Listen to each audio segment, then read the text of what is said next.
God, we love going on about bad games. On and on and on and on and on. Oh, what's that? You spent 40 quid on a game about Gollum? And it was bad?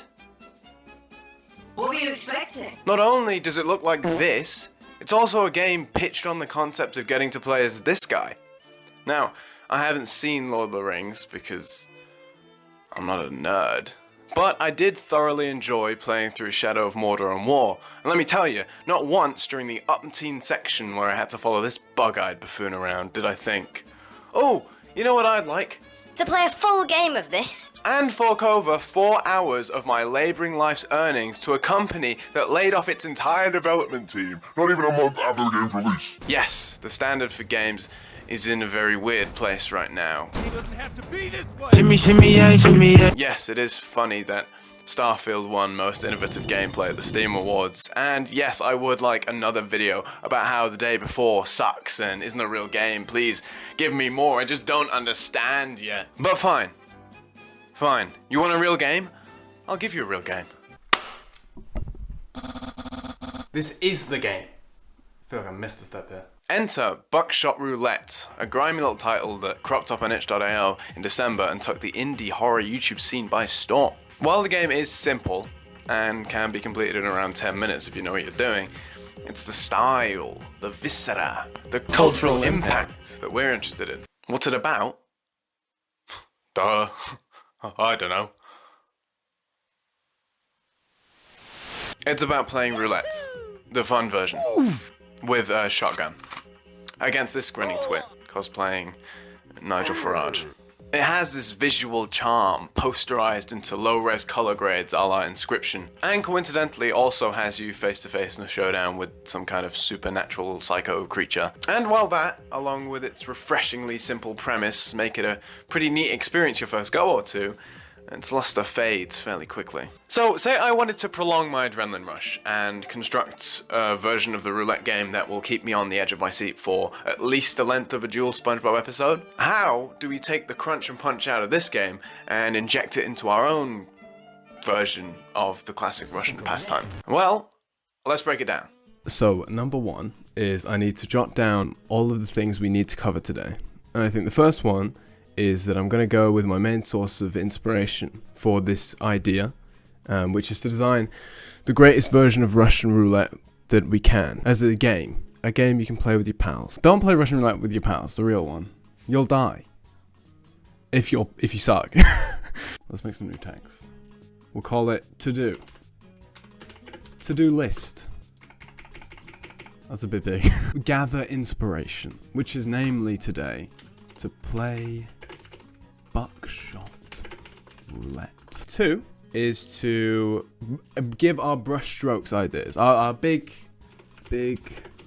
strokes ideas. 3, which will be narrowing down the ideas that we have to make this game. Rules, actual rules to make the game function. Any systems that we wanted to implement, and it might all just still be in the air. Like nothing might even be written down. It might just be designs or like stupid characters or something, but it'll exist. And that's the main part of construction, is making the game exist. There's room for it. I can have chat behind me, because unless chat starts pissing me off, because it's one person talking. Thank you, K-Mothra, for talking. Obviously, this game is played with a shotgun, and not a revolver, which is the whole thing. Which is cool, because Russian roulette can technically be played with anything. I mean, it can't, actually. But there is an element of Russian roulette that doesn't require a revolver. So it has 1 live round and 2 blanks. And this is already introducing a fundamental aspect of this game that I really like. Feature 1. Working the odds. Now, we all know how Russian roulette actually works. You hold it up to your head Definitely Russian roulette. and you pull the trigger. But say we wanted to make it a bit more involved and give players more agency. Buckshot Roulette solves this by not only letting the player shoot themselves, but also their opponent. Shooting yourself with a non-live round skips your opponent's turn and discharges that non-live round from the gun. So because there's two blanks, I'll shoot myself. And the odds work to my favor. Now, I might as well take the odds and shoot him. Which didn't work. So now, he's gonna shoot me. but it doesn't end when you die, which is interesting, and there's definitely something we can do with that, because I don't like the idea of just getting revived over and over again. That seems dumb. Well, lucky for you, there's feature 2, lives as characters. The most important part of Russian roulette is the stakes, and having lives, like you do in buckshot roulette, sorta hurts the experience. So what if, instead of just having lives, we had characters that played for us? That way, losing lives still feels impactful, because, well, you got someone killed. You monster. And now this is another thing, because it's not just about the odds on the load, it's also the items that you get. Feature 3. Do I really have to do this one? Items and abilities spice up the game and keep it interesting. You get the idea. Stupid. And so we got to work, keeping the things that we liked and throwing away the things we didn't. All while not even getting slightly distracted, not even a little bit. Give him an evil mustache. Oh man, that is an evil mustache. That is the evilest mustache I ever did see. What if you're like wizards casting spells at each other and their resources can be incantations and stuff? Dude, that's kind of hard. Come on and be a skeleton. Listen, we're not at that stage yet. Okay? That comes later. In like Jedi lore, they don't use the thing where they like pop open the lightsaber or like close it and then put it open again, because it's like considered improper or not honorable. They all have this like super death thing that they can't do because it's like you're just not allowed. But these wizards, they just kill each other. They want to win. They want to get money and fame and acclaim, you know? They want to fight their way to the top and be like, bang, bang, super fireball death spell outlawed by the wizard council. That's a cool idea. So you have like these wizards and you get different characters, and maybe the characters have different powers. That's feature 2 and 3 sorted together. Now we just had to design our roster of morally dubious mages. I've got to be really careful to just not recreate Sans Undertale. Let's give him a top hat. When was the last time you saw someone actually wear a top hat in real life? I mean, think about it. Or if you went on r/male fashion advice, maybe. I saw a guy wearing one at a wedding. That wasn't a wedding. That was an r/male fashion advice, Mio. Oh, but they're not eyeballs, obviously, because skeletons don't have eyeballs. What happens to skeletons' eyeballs? I've never actually thought about that. Did they just pop out when a body... Never mind. I was about to say when a body's rotting. I want to talk about that. Look at that. Our first wizard. I want to make his head small. His forehead is just massive. But, should we give him a name? I feel like we should give him a name. Boney Jeff. I feel like that's literally the first thing you'd think of. Surely we can think of something cooler than Boney Jeff. Or maybe we can't. Because I can't. I'm drawing a blank. Let's call him Boney Jeff. Maybe it's like, he can't actually bring back the dead, but he can bring them back, like, in a lesser form. Or, like, zombified, you know? He can't actually bring them back, like, real like they were before. Necromancer. I'll put that in quotations. Let's say there's one guy who's so angry, and he hates the wizard council, and he hates everything, and he just wants to kill other wizards really badly. I want to make his pupils so tiny because he's so mad. Maybe he's like a werewolf or something. He's got one ear that's like a wolf ear. And he's got like tufts of hair and fur just growing out of him randomly. Boom! Second guy. Third guy. Ice wizard. Carrot. He has a carrot for a nose. I can't call him Carrot.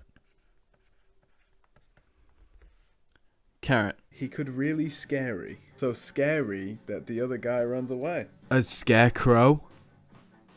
A scarecrow? This is a big crow because he's a small skeleton. I mean, not skeleton, scarecrow. And it's funny because he's not actually scaring the crow at all. These guys aren't wizards. Like half of them are. A snake man? Yeah. I mean, like poison, like venom damage. Wait, we need diversity. Snake lady. That's true. We're gonna make her a lady.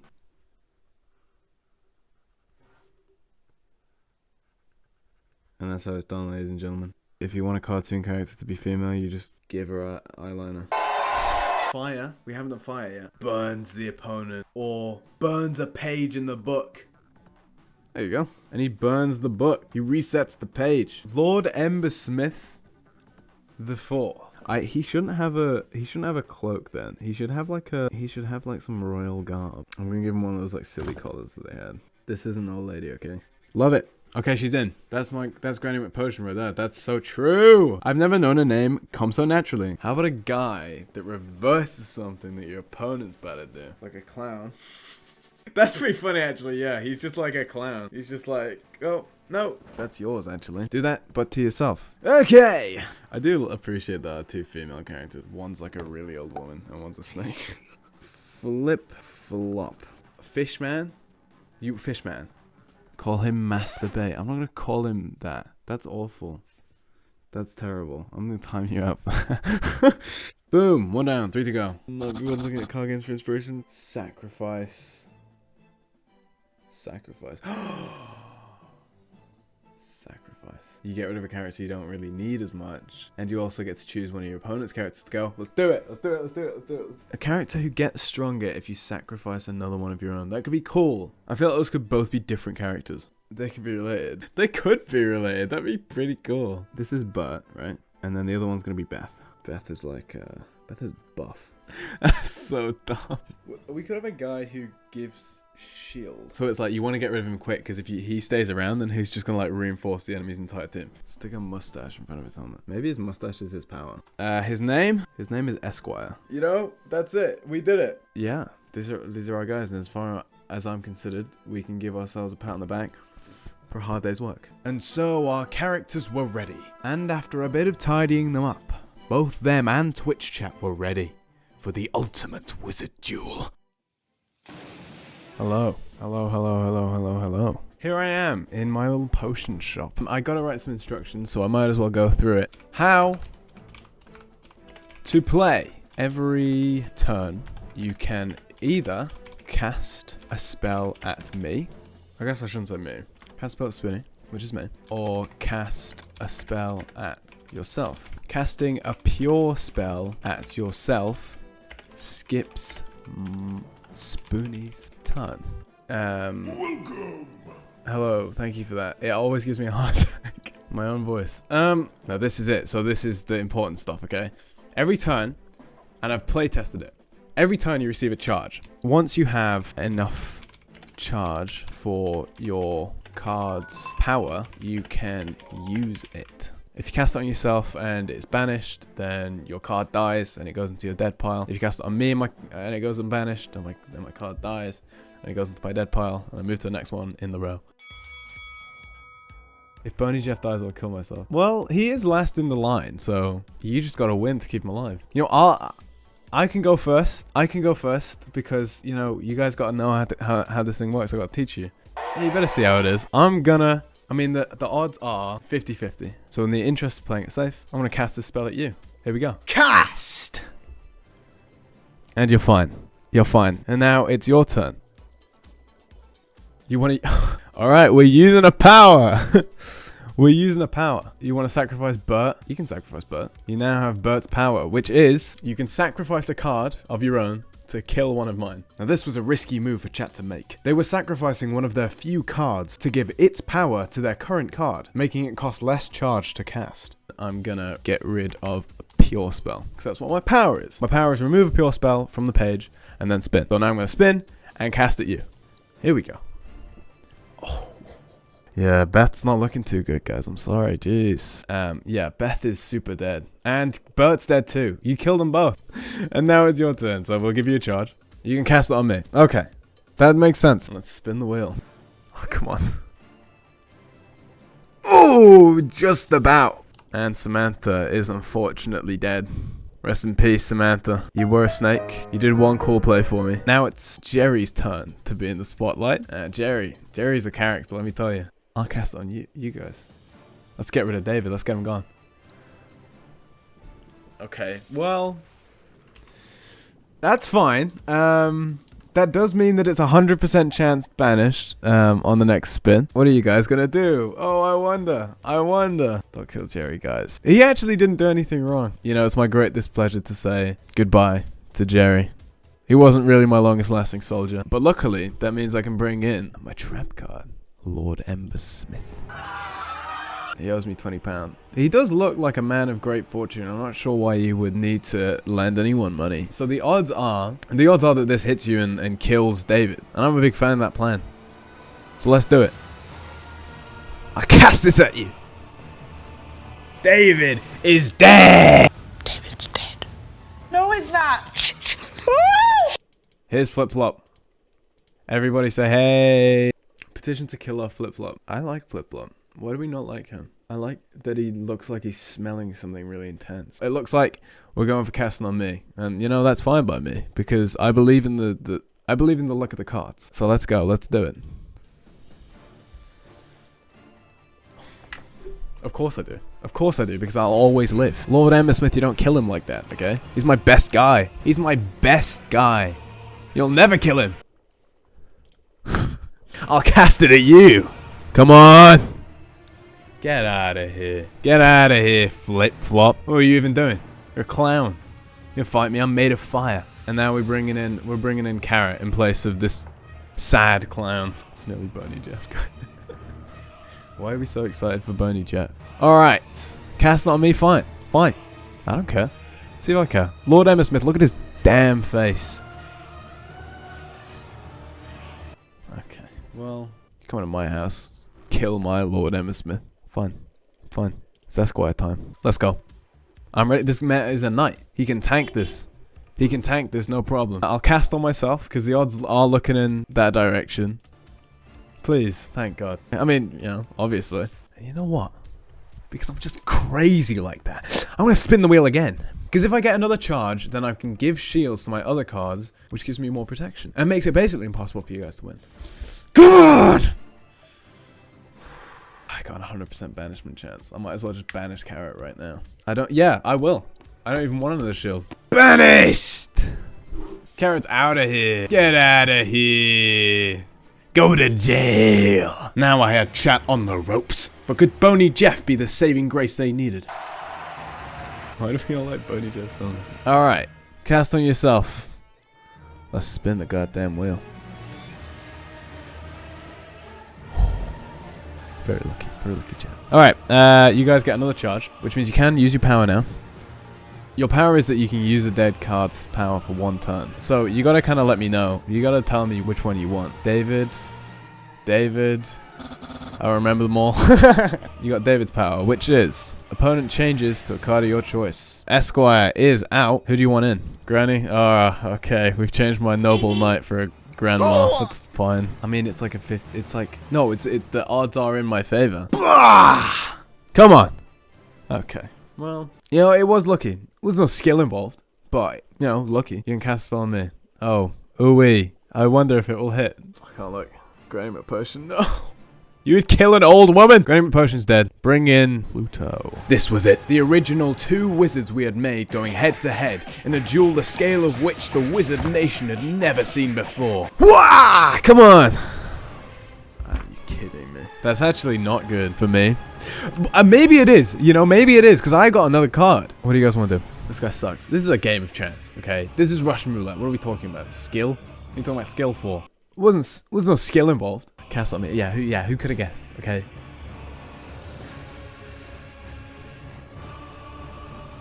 Oh, sorry. What was that? Oh, it was just me winning the game. It was just me winning the game. I mean, really, that was a nice thing of you to do, to just lose like that. It's almost like you're trash and you suck ass. So it's my turn now. I'll get a charge anyway, because why not? And I'm going to have to banish you guys. Get out of there! And that's how I defeated Chat in our ultimate wizard duel, thus plunging the realm into darkness for years to come, and declaring myself the ultimate wizard. That is until Chat beat me in the following 3 rounds, even in one where I accidentally cheated. You cast out, what are you talking about? Evidence of cheating my ass. Oh, because it didn't Fine, what do you want me to do about it? So, moral of the story, nothing matters in a game of chance, and Chat is a better wizard than me. And you should subscribe.